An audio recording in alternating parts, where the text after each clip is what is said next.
From the US ambassador to the EU, stunning testimony. Gordon Sondland said it was abundantly clear to everyone Ukraine would not receive military aid from the US or a meeting at the White House unless it announced an investigation into a company connected to the son of political opponent Joe Biden. Was there a quid pro quo? As I testified previously, with regard to the requested White House call and the White House meeting, the answer is yes. Sondland previously denied the security aid was conditioned on the Biden investigation, but he told the impeachment panel it was. In the absence of any credible explanation for the suspension of aid, I later came to believe that the resumption of security aid would not occur until there was a public statement from Ukraine committing to the investigations of the 2016 elections and Burisma. And he insisted senior figures on the administration knew what was going on, including the Vice President and the Secretary of State. Everyone was in the loop. The suggestion that we were engaged in some irregular or rogue diplomacy is absolutely false. I'm not sure how someone could characterize something as an irregular channel when you're talking to the President of the United States, the Secretary of State, the National Security Advisor, the Chief of Staff of the White House, the Secretary of Energy. He said Trump insisted US diplomats work with his private attorney, Rudy Giuliani, on handling Ukraine. So we followed the President's orders. Sondland says Giuliani's direction on Ukraine became more insidious with time.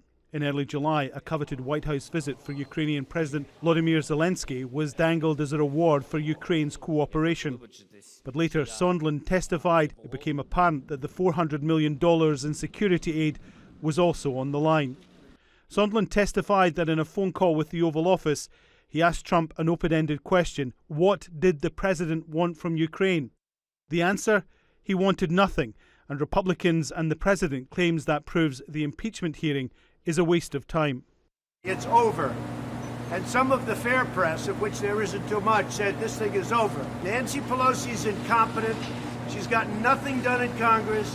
And now with their big star witness, this was going to be their star witness. Now, just so you know, I don't know him very well. From a later witness confirmation, the Ukrainians asked why aid was being held up. That inquiry coming sooner than previously reported. My staff showed me 2 unclassified emails that they received from the State Department. One was received on July 25th at 2:31 p.m. That email said that the Ukrainian Embassy and House Foreign Affairs Committee are asking about security assistance. Democrats called Sondland's testimony a seminal moment. It goes right to the heart of the issue of bribery, as well as other potential high crimes or misdemeanors. But we also have heard for the first time that knowledge of this scheme was pervasive. Republicans continue to insist the president did nothing wrong, that the hearings are a waste of time and money, the latest attempt to remove an elected president. But this testimony from a Trump loyalist may mean Democrats moving closer to impeachment and Republicans rethinking how to defend the president. Alan Fisher, Al Jazeera, Washington. Well, Alan Lichtman is a professor of history at American University. He says President Trump's impeachment is guaranteed. I think today's hearing, though, was very important because it blew away, substantively, 3 of the Republicans' most important defenses. Number one, they said there was nothing linking this to Donald Trump.